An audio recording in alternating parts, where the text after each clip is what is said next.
नमस्कार दोस्तों, स्वागत है आपका आपके अपने चैनल धार्मिक दर्शन में। सनातन धर्म में एकादशी तिथि को बेहद शुभ माना गया है। एकादशी तिथि पर जगत के पालनहार भगवान विष्णु और मां लक्ष्मी के समक्ष व्रत रखकर पूजा करने से जातक को शुभ फल की प्राप्ति होती है और सभी मुरादें पूरी होती हैं।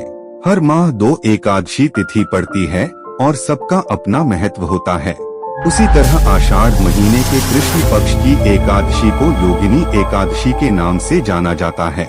जीवन में मनुष्यों द्वारा जाने अनजाने में कई तरह के पाप हो जाते हैं और मान्यता है कि योगिनी एकादशी के दिन विष्णु जी की पूजा अर्चना करने पर सभी पापों से मुक्ति मिलती है। मान्यता है कि इस व्रत को करने से मृत्यु के बाद भगवान विष्णु के चरणों में स्थान प्राप्त होता है। इस दिन व्रत रखने से 88,000 ब्राह्मणों को भोजन कराने के बराबर का फल प्राप्त होता है। धार्मिक मान्यता के अनुसार सच्चे मन से इस एकादशी का व्रत करने से जीवन में कभी भी धन की कमी का सामना नहीं करना पड़ता है। लेकिन व्रत का पूरा फल तभी मिलता है जब व्रत के महत्व और उसकी कथा का श्रवण किया जाता है। तो चलिए श्रवण करते हैं योगिनी एकादशी की कथा। एक समय की बात है, धर्मराज युधिष्ठिर श्री कृष्ण कहने लगे कि भगवान, मैंने ज्येष्ठ माह के शुक्ल पक्ष की एकादशी के व्रत का महात्म्य सुना। अब कृपया आषाढ़ माह के कृष्ण पक्ष की एकादशी की कथा सुनाइए। इसका नाम क्या है, इसका महात्म्य क्या है, यह भी बताइए। श्री कृष्ण कहने लगे कि हे राजन, आषाढ़ कृष्ण एकादशी का नाम योगिनी है। इसके व्रत से समस्त पाप नष्ट हो जाते हैं। यह इस लोक में भोग और परलोक में मुक्ति देने वाली है। यह तीनों लोकों में प्रसिद्ध है। मैं तुमसे पुराणों में वर्णन की हुई कथा कहता हूँ, इसे ध्यानपूर्वक सुनो। स्वर्गधाम की अलकापुरी नामक नगरी में कुबेर नाम का एक राजा रहता था। वह शिव भक्त था और प्रतिदिन शिव की पूजा किया करता था। हेम नाम का एक माली पूजन के लिए उसके यहाँ फूल लाया करता था। हेम की विशालाक्षी नाम की सुंदर स्त्री थी।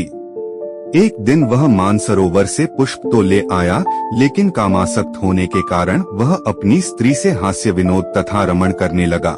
इधर राजा उसकी दोपहर तक राह देखता रहा। अंत में राजा कुबेर ने सेवकों को आज्ञा दी कि तुम लोग जाकर माली के न आने का कारण पता करो, क्योंकि वह अभी तक पुष्प लेकर नहीं आया। सेवक जन उसका पता लगाकर वापस आए और बोले कि महाराज, वह पापी अतिकामी है, अपनी स्त्री के साथ हास्य विनोद और रमण कर रहा है। यह सुनकर कुबेर ने क्रोधित होकर उसे बुलाया। हेम माली राजा के भय से कांपता हुआ उपस्थित हुआ। राजा कुबेर ने क्रोध में आकर कहा, अरे पापी, नीच, कामी, तूने मेरे परम पूजनीय ईश्वरों के ईश्वर श्री शिवजी महाराज का अनादर किया है। इसलिए मैं तुझे शाप देता हूँ कि तू स्त्री का वियोग सहेगा और मृत्यु लोक में जाकर कोढ़ी होगा। कुबेर के शाप से हेम माली का स्वर्ग से पतन हो गया और वह उसी क्षण पृथ्वी पर गिर गया। भूतल पर आते ही उसके शरीर में श्वेत कोढ़ हो गया। उसकी स्त्री भी उसी समय अंतर्ध्यान हो गई। मृत्यु लोक में आकर माली ने महान दुख भोगे, भयानक जंगल में जाकर बिना अन्न और जल के भटकता रहा। रात्रि को निद्रा भी नहीं आती थी, परंतु शिवजी की पूजा के प्रभाव से उसको पिछले जन्म की स्मृति का ज्ञान अवश्य रहा। घूमते घूमते एक दिन वह मार्कंडेय ऋषि के आश्रम में पहुंच गया, जिनका आश्रम ब्रह्मा की सभा के समान लगता था। हेम माली वहां जाकर उनके पैरों में पड़ गया। उसे देखकर मार्कंडेय ऋषि बोले, तुमने ऐसा कौन सा पाप किया है जिसके प्रभाव से यह हालत हो गई। हेम माली ने सारा वृत्तांत कह सुनाया। यह सुनकर ऋषि बोले, निश्चित ही तूने मेरे सम्मुख सत्य वचन कहे हैं, इसलिए तेरे उद्धार के लिए मैं एक व्रत बताता हूँ। यदि तू आषाढ़ मास के कृष्ण पक्ष की योगिनी नामक एकादशी का विधिपूर्वक व्रत करेगा तो तेरे सब पाप नष्ट हो जाएंगे। यह सुनकर हेम माली ने अत्यंत प्रसन्न होकर मुनि को साष्टांग प्रणाम किया। मुनि ने उसे स्नेह के साथ उठाया। हेम माली ने मुनि के कथनानुसार विधिपूर्वक योगिनी एकादशी का व्रत किया।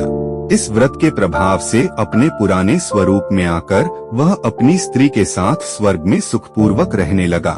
तो दोस्तों, मनुष्य अपने जीवन में जाने अनजाने में कई पाप करते हैं, इसलिए आप सभी को उसे मिटाने के लिए योगिनी एकादशी का व्रत जरूर करना चाहिए।